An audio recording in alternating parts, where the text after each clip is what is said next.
Vuk u svemiru. Bio je jednom jedan vuk koji je želio poći u svemir.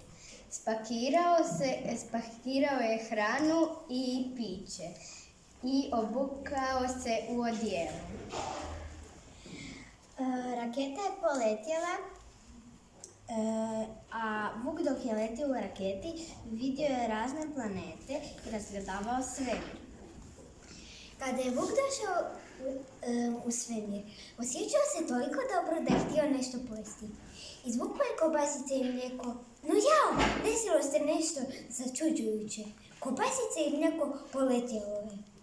A vuk je zatražio pomoć od interneta i shvatio je da u svemiru nema gravitacije. Zato su čizme bile tako teške, a hranu je još teže bilo dohvatiti. Vuk je legao na mjesec, htio se malo sunčati pored sunca. Stavio si je sunčane naočale, kremu za sunčanje i suncobran.